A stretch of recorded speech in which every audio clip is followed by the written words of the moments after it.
and he is a project manager. Umar was on the original, I guess it was a incorporation. I was on that, so I should remember. and then we have, and he'll tell you how long he's been here and why he's running. And then Thank you. My name is Umar. I'm a resident of Mountain House since 2011. When I moved here effectively from UK, I had a short stint in Fremont, didn't like it, moved over here and loved it, more profit, and decided to live here.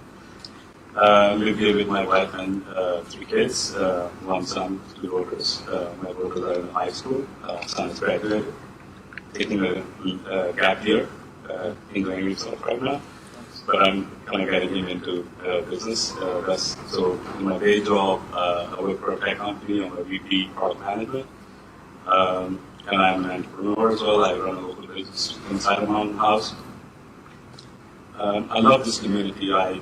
There's something special about it. When I moved over here, the thing that I noticed is the way the town is planned. The school at the center of each village kind of forces everybody to converge on that and know each other. And then we have a diverse group of people, and that diversity actually brings out the best of us as well. So I love it. I love living here, and I consider the whole of Mountain as my family. And anything that I do, I try and share it with my family. I've been part of a number of initiatives, including doing solar drives and stuff like that. But again, it's like if I look at doing something for myself, the first thing I think is, how can other people benefit from it as well? And so it's just purely a service-oriented person. I love, being part of other people's, doing things for other people. And why am I running is exactly for that reason. I love this town. I want to keep this town the way it is, improve it on an ongoing basis, and I want to be at the table to be able to make some of those decisions that actually move us forward. Thank you. Thank you. And I should have thanked everybody. I know how hard it is to organize something like this. Sorry, I forgot about that. I'm grateful for you organizing this. Thanks so much.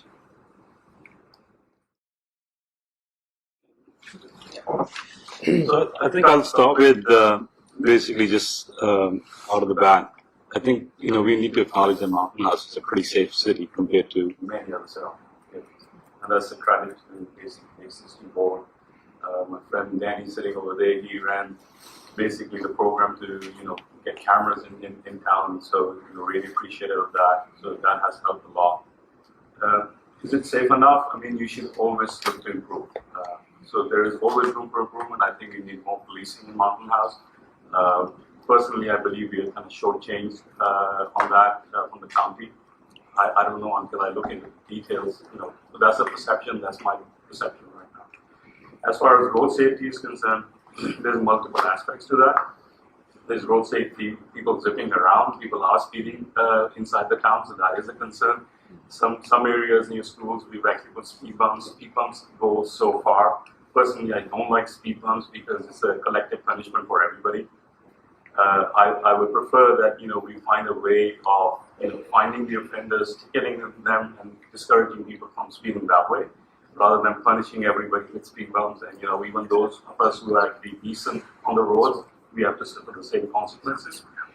And then the bigger issue that I see is that there's a huge challenge. The high school is growing, and you see kids crossing, walking on scooters, on all sorts of new vehicles crossing into the high school, and then parents trying to drop their kids in a rush as well. So I think that's possibly a recipe for disaster. We need to address that up front. We need to work with the MHCSD to actually find a solution for that. And then finally, I think grant line, although it's not in our hands, is with the Alameda County. I think we need to think about a box solution and figure out how do we actually resolve that issue as well. Because what I don't like is A, it's inconvenient for our people going into Alameda County, and B, cars standing over there are polluting our town. So they're idling and they're adding greenhouse gases to our town. I don't like that. Thank you, Bill. Can I add one? This question is about incorporation. Assuming we get incorporated, we would have city council at some point. The question is, would you support council districts in this town? Sorry, could you repeat that? Would you support council districts? Oh, okay. In terms of what is a council district is that, let's say you live in Bethany and a district is created between Bethany and Wickland, Hanson and Cordes. I got it. I got the question. It's a bit of a double-edged sword to me, because on the surface it does sound like a good idea because it gives representation to each of the villages that we have. It may equally actually backfire from a perspective that it actually creates division as well. So this is something, I'll be honest with you, it's not something that I've thought through. But just off the top of it, I can tell you that it's not a straightforward question. This is something personally I would say that you take back to your your community, and you do a debate on this. This is not something that is trivial, because I'm like I said at the start of it. I mean, Mountain House is my family. I'm really proud of it, and I love it. And I don't want to change anything, do anything that actually disrupts that special thing that we have in town. So yeah, I can see both sides of the coin, and it is a challenge, and I can see that there is an imbalance that we end up with more board members from Wickland, for example, and they don't necessarily then know what's happening in some of the other towns. But I mean, we're a small community overall, so we do know what's happening. But at the same time, this could potentially create that, us versus them kind of a thing, Wickland versus the Bethany, and that's something I would really want to protect against. I really wouldn't want that to happen. So yeah, that's basically in a nutshell my thoughts. Thank you. Thank you. As Brian had done in the introduction, I was part of the incorporation committee. We recommended that we incorporate, and I understand basically pros and cons. At the time when we were looking at it, from a financial perspective, It was really 50-50. The key thing that actually swung for us was the having control of your destiny, having control over how you zone, do zoning and how do you attract businesses.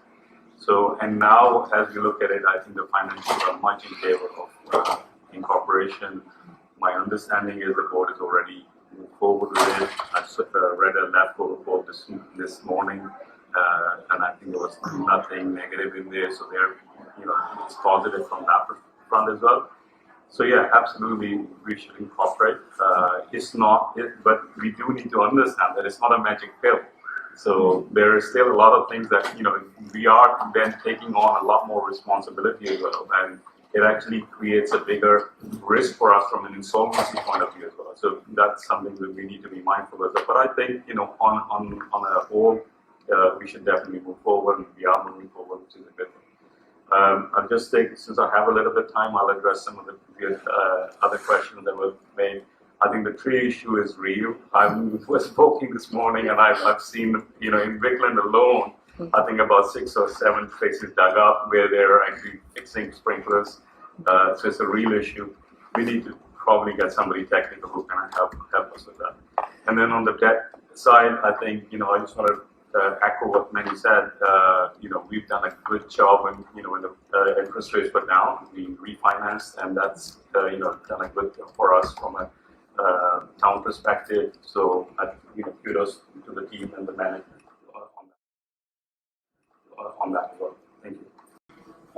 Umar, you want to chime into that?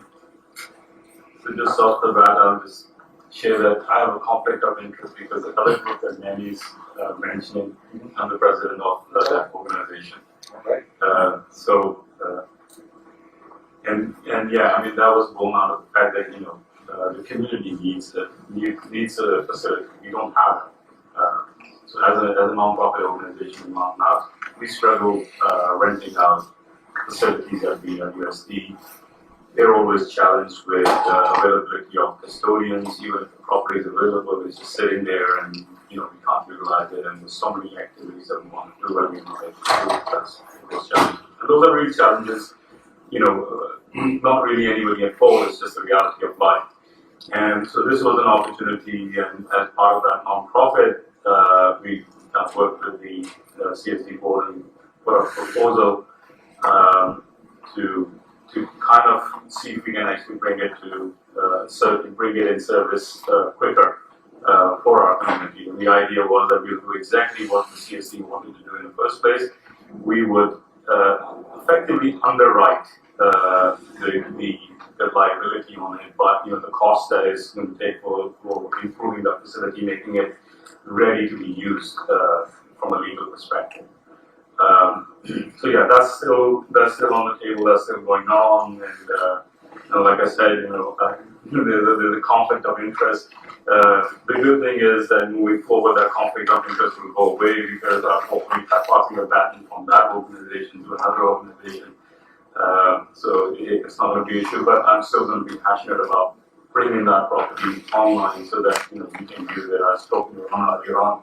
There's lots of church groups in Mountain House, and I just breaks my heart that we don't have a facility inside of Mountain House where we can serve our own community. So it is really important that we do something about it. Thank you. So what I'm campaigning on, there's two things I'm campaigning on. Second is safety, in particular road safety. The current situation that we have with the sheriff and rank, I think, as Matt rightly said, it's the best that we have. Sitting outside, you can peel the onion, you can criticize, you can tear things apart, and when you start looking at the details of it, you realize how complicated an issue it is and what you have in your control and what, the cards that are being dealt to you, and what can you do with it. So, is it perfect? It's absolutely not perfect. Can it be improved? Absolutely. We should always be looking at improving something. But it's the best that we so far that we've come up with, and I think it's the town is relatively safe. I said that already compared to other towns around us. So we're very fortunate in that. We should remember that. The thing I think given the audience, people of Mountain House are listening into this. There is nothing that is going to beat us as a community working with each other together, knowing each other. If you know a person crossing the street, you know them personally, you know that they are one of your neighbors, that takes off an intruder walking around. So the more we do to know each other, the more we do to become a family, there's nothing that beats that. No amount of security, no amount of personnel are going to beat that. Actually, last night I was going around putting some of my signs, obviously legally, people who had given me permission, on Central, and I stopped. I was stopped, and there was an officer that came behind me. I honestly don't know whether it was a rank officer or a police officer. He stopped me. He was extremely courteous. Instead of questioning me what was happening, he just said, "Are you okay? Is everything okay?" Obviously, from his perspective, he was making sure that I'm not up to something. But the way he approached me, was comforting that, that I have somebody who is policing the area, understands how to deal with the public. He's serving the community. He's serving the people that are living there. So, it's a long topic. I could talk for hours on this, but, I'll pass on to that. Thank you. I was supposed to have the next question. Okay. We are going to forego that question in the interest of time, and we probably have some questions from the public, right? It's possible. Yeah, I would actually like to respond to the question about the facilities and the amphitheater. I guess Sure. that's something important for me. Yeah. I think, is that good enough? Yeah, so what we're missing in the town, quite frankly, is indoor facilities. The amphitheater is already, in the pipeline. I really don't know how far down the road we are in executing on that, and I hate disrupting something that's already in flow. It's always counterproductive, or often counterproductive, to stop something if you're already committed to. So, not specifically, responding to that, but I think in general, we need to have indoor facilities. We have a community where young adults, 18 to 25, already make up about 35% of the population. That same age group makes up about 15% of our voters. And that's going to grow every year. Somebody who was the firstborn in Mountain House is now a voting registered or not, but eligible to vote. if they're a citizen. So that number is going to grow year on year. And we need to address that issue because if our kids, if our youth do not have positive activity to do within the town, they will find something else to do. That is going to impact every one of them, regardless of whether we have a child or not. And without going into detail on what, I think everybody's imagination is good enough. I don't do scaremongering, but we understand, them going down the wrong track is going to have an impact on everybody's equity in their home. You don't want this town to go down a road where, safety and security is something that we are talking far more frequently than we are today. Fortunately, it is a safe town. It is a nice town. We're a nice, happy family, and we need to get happier. But it is what it is, and we need to be proactive, preemptive, and, look at what's happening in the future and then actually prevent. Thank you. Thank you. Thank you. I think it is, the first part is straightforward, as Manny had said, prioritize your local community first. That should be a given. I don't think that's controversial. Local residents, local nonprofits, have to have priority either through preferential rates or preferential means of actually reserving. So either way, you need to put your community first. I don't think that's an issue. The hot button topic was that, how do you, existing leagues, for example, and new leagues who want to come. I mean, it's a challenging question. It's a tough question. And I like the way Manny said, whenever you have a tough question like that, in my gut feeling always is you go to a bigger body of people and actually take the collective wisdom is always wiser than your own wisdom. So you go to a bigger body of people and actually debate this and work it out. I do have a proposal, which is that instead of prioritizing an existing organization, we should prioritize existing programs. So, for instance, the baseball league, for instance, that organization should not have a priority of booking a new program, but their existing program needs to be protected because this does take years and years of commitment. If every year somebody could trump them and actually, book the facilities and actually, move them out of the way, nobody's going to have, nobody's going to put the energy in to run such huge programs that need a lot of dedication. The baseball program and, all these leagues, the soccer league, these are multi-year efforts. So we need to protect those because those are serving our community. But at the same time, we need to be fair for somebody new coming in and wanting to do the same thing. So it is a balancing act, but I think protecting or giving preference to the program and not the organization is probably the right balance. But we need to go to a bigger body and actually debate this out. Thank you.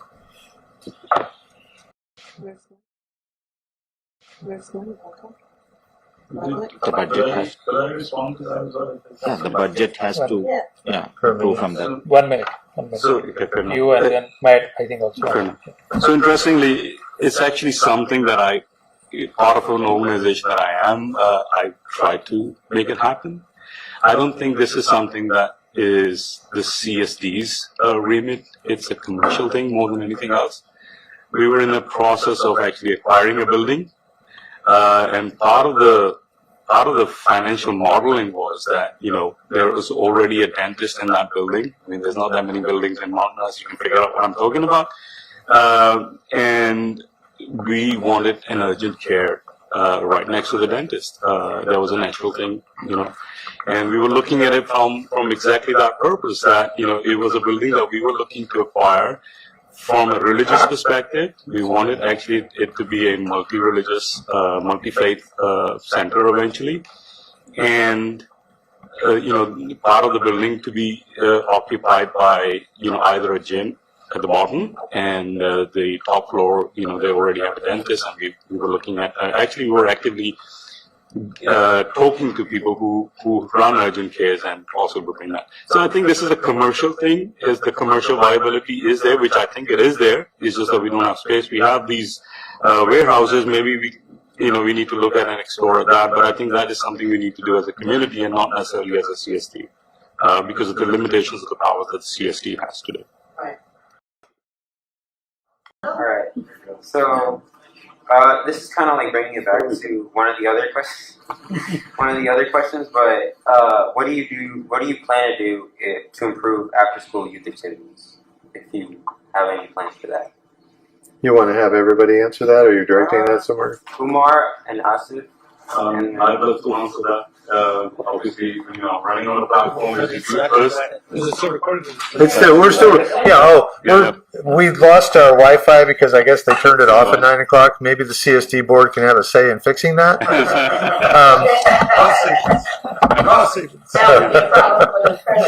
That's like when they used to turn off the street lights back in the day. Remember that? I'm sorry. So we are recording this, and we'll post it in its entirety. So yeah, I mean, it's the first thing on my campaign, which is youth first. Like I said, in the opening, 18%, 14%, 15% of the voters are youth, 18 to 25, and there is not enough facilities, there's not enough programs, to accommodate, and whatever we do is less. I do whatever is in my power. I've done electronic classes, I've done robotic classes. Okay, it's done it within the scale that I have. If it's backed by an organization, backed by, you're given a bigger platform, you can make that happen. The skill, the energy the youth have in the town, it's amazing. We have a diverse group. Again, you're learning from each other, you feed off each other. I think there is a lot to do. And I just, regardless of a platform, I'll keep doing it. Whatever I can physically do myself, I do. Given a bigger platform, hopefully I'll do it on a wider scale. I'm already running a mentorship program, which has led to people getting jobs at Apple, Google, Facebook. So some of those programs are, in the flow, in the pilot program, and I want to expand that. So there's no limit. There's so much to do. It's something that I'm just passionate about. So. Well, first and foremost, thank you all for organizing this. I think it takes a lot of effort, so thank you for that, and giving us the opportunity of connecting with those who we want to serve. And thank you, Matt, for something you just did. Explain the demographics, and it's like made me think, why is it that I feel that this is my family? Why is it? So I was born in Pakistan to a Pakistani father, English mother. I was 19 when I moved to England. I was in a Muslim country when I was born and going to a Christian school. So diversity has been part of my life from the very beginning, And I shouldn't say that I'm colorblind from that perspective, because I don't think anybody is. We're all aware of basically, the different demographics, the different races and cultures around us. But it's something that I've always felt that, I belong to not just one culture, I belong to multiple cultures. And, the more people I meet, the more I feel that, they're part of me and I'm part of them. And that's probably why I feel so at home at Mountain House. Having lived in UK for 20 years, I'd never thought of buying a property. I rented from one to the other. I was moving around like a nomad. And when I moved to Mountain House, within 6 months, the first thing I wanted to do is, this is the place that I want to live in.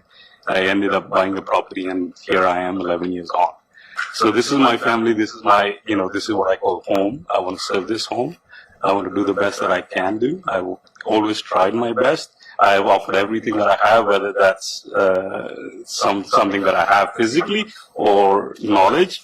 I've always opened up, whatever I have, I share, and I continue to do that. And if given the opportunity, I'll serve this as a board member as well.